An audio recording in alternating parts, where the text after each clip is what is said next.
Assalamualaikum, perkenalkan nama saya Ilmana Saulia dari D3 TLM semester 4. Di video kali ini saya akan membahas mengenai praktikum mikologi tes Gramtube. Yuk kita simak baik-baik.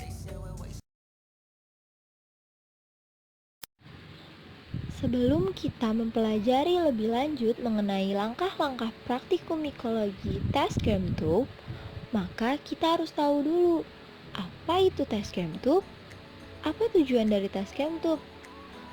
Jadi, tes Gramtube merupakan salah satu teknik identifikasi spesies Candida. Tujuannya, yang pertama, mempelajari teknik identifikasi secara cepat dengan tes Gramtube. Yang kedua, membedakan Candida albicans dan non-Candida albicans dengan cepat berdasarkan pembentukan kecambah atau yang disebut Gramtube pada media cair yang mengandung faktor protein.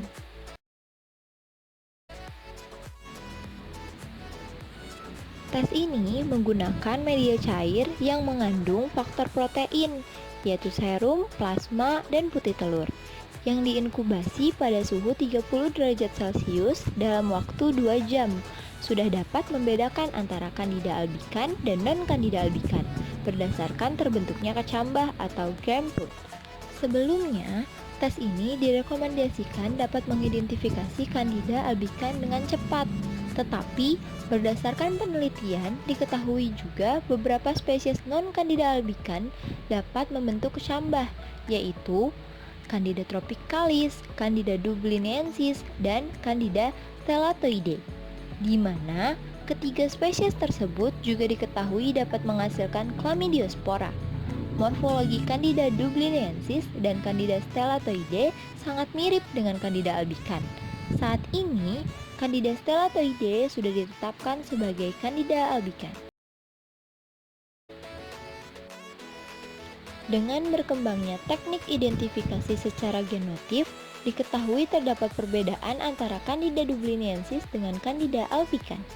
Hasil positif dari tes Gram-tube menunjukkan sebagai Candida albicans, Candida dubliniensis, dan Candida tropicalis, sehingga harus dilanjutkan kembali dengan tes lainnya untuk dapat menetapkan spesies Candida secara tepat, misalnya dengan teknik slide culture.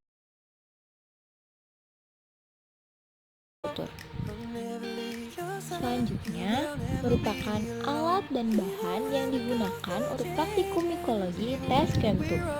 Alat yang digunakan pertama ada tabung reaksi, Nalgen, objek glass, cover glass, pipet cluster, Bunsen, dan inkubator.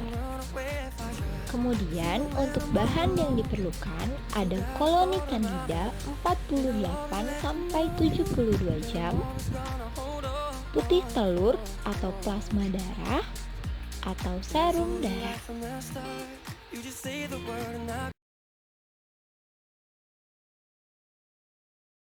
Selanjutnya, ada cara kerja dari tes Gram-tube.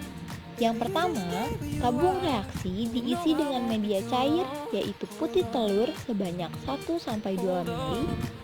Kemudian, tabung reaksi dimasukkan ke dalam inkubator pada suhu 37 derajat Celcius selama 15-30 menit. Selanjutnya, media dikeluarkan dari inkubator dan siap digunakan. Kemudian, koloni Candida diambil sedikit dengan jarum Nalgen yang sudah dipanaskan di api Bunsen atau api spiritus. Setelah itu, masukkan ke dalam media cair. Hancurkan koloni Candida sampai koloni jamur terurai. Kemudian, inkubasi pada suhu 37 derajat Celcius selama 2-3 jam.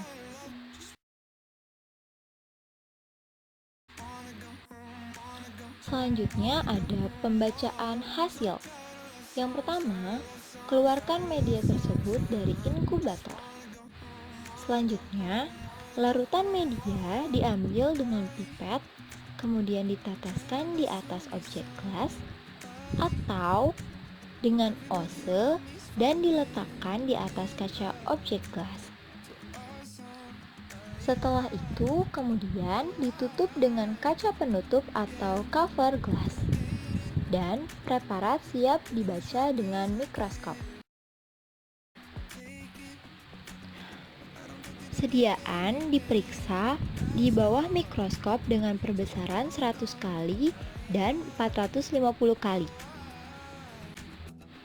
Hasil dinyatakan positif bila ditemukan sel ragi yang berkecambah atau gram-tube positif. Gram-tube positif ada Candida albicans, ada Candida dubleriensis, dan ada Candida tropicalis. Jika tes gram-tube positif seperti yang sudah dijelaskan di awal, dilanjutkan dengan tes lainnya. Dan hasil dinyatakan negatif bila yang tumbuh hanya blastospora atau sel ragi saja, disebut gram-tube negatif. Spesies Candida lainnya.